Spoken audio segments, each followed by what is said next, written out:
Morning students, we'll start with our chapter 1 part 2, that is vectors. So first part was overall about the Cartesian xy plane. Then the second part is the vectors. This is the another part of chapter 1. So we'll be moving on to chapter 1.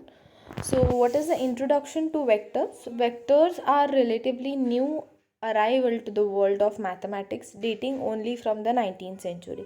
So vector is basically a new arrival in the technology from the 19th century.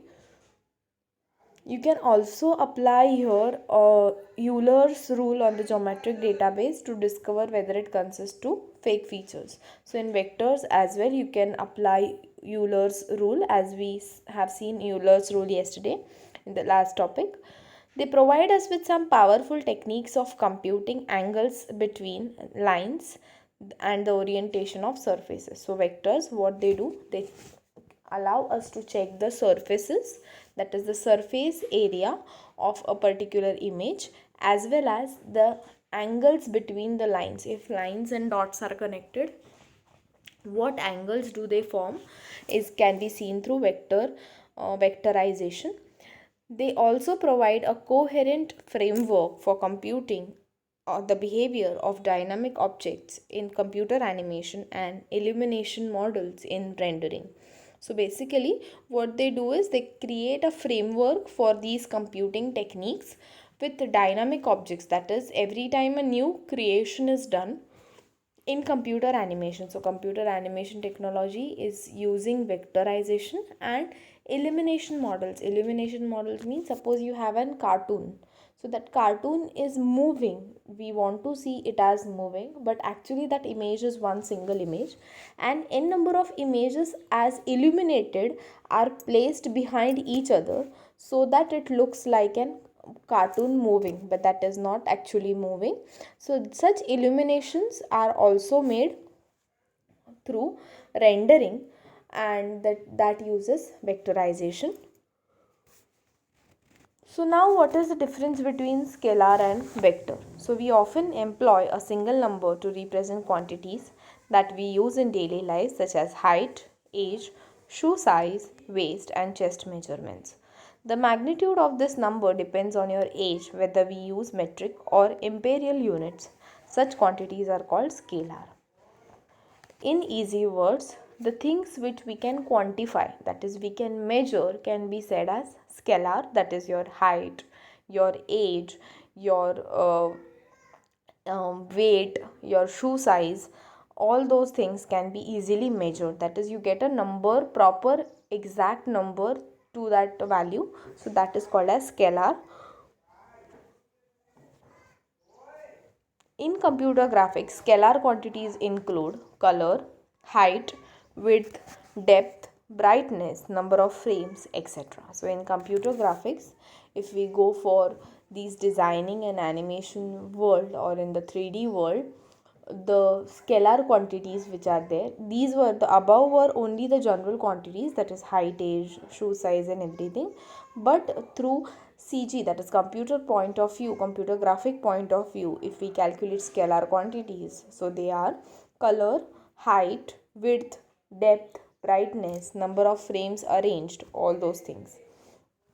Color is again gradations in the color. It cannot be total white, it cannot be total blue. So there are certain ranges, and that has been identified with a proper number of value. Height of the screen, height of the image, width of the image, depth of the image. If it's a 3D module, it will have depth as well. Brightness, how light it is, how dark it is. Number of frames, that is in one single screen, how many frames are being adjusted to move the picture or to adjust the picture. All such things. On the other hand, there are some things that require more than one number to represent them. Velocity and sound are just a few examples.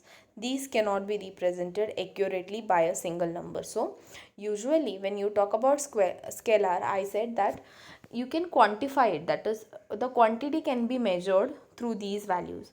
But there are some values in which, or some things in which you cannot just quantify something, that is you cannot calculate their value, that is sound as well as your velocity. So see, these things,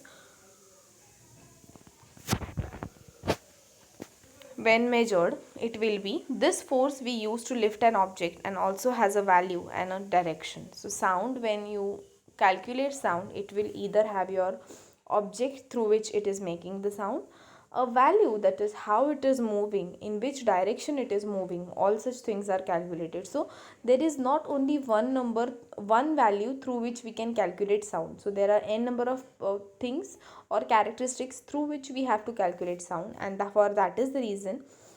Similarly, the velocity of a moving object is measured in terms of its speed. So velocity is again measured in speed, and direction such as northwest. Sound too has intensity and direction. So both these have not only one characteristic, it has n number of characteristics through which it can be calculated, and that is the reason when there is no one quantifying value, there are n number of quantifying values. These quantities are called as vectors. So making it very differentiated, when you have one single value to differentiate, to describe a product or a thing, that is called a scalar, and which you can quantify easily, that through one number, that is exact, can be termed as scalar. And when we talk about vector, when there are n number of characteristics or n number of values through which we have to calculate that thing, and it cannot be quantified easily with one object or one reference, is called as vector. Next is, when we talk about vectors, what is 2D vectors? So the first is, we'll compare both 2D vectors as well as 3D vectors, like we did for 2D and 3D in Cartesian plane also. Likewise, we'll go for vectors in 2D as well as 3D. So vectors in 2D, computer graphic utilizes 2D and 3D vectors. First, we'll consider 2D context. So, in computer graphics, we employ 2D and 3D vectors both. In this chapter, we will consider vector notation in 2D context and then extends the ideas into 3D. So, both ideas will be checked. So, first is vector notation. So, a scalar such as x is just a name for a single numeric quantity. However, because vector contains two or more quantities, so there is no one quantity to describe. So there are many quantities in which vector is being defined. Its symbolic name is printed using a bold font to distinguish it from a scalar variable. So example, n is I and q. So usually your vector quantities will be described with a bold font, that is a dark font, to describe that, differentiate it with the scalar quantity. When a scalar variable is assigned a value, we employ the standard algebraic notation x is equal to 3. Suppose we are taking one example, that if I want to denote the value of x is scalar, so we'll write x is equal to 3. However, when we write a vector assigned value, so if I want to describe a vector assigned value, numeric value, how will I write the notation? Bold n, if you can see, bold n is equal to 3, matrix 3, 4. So which is called as a column of vector. So this one matrix is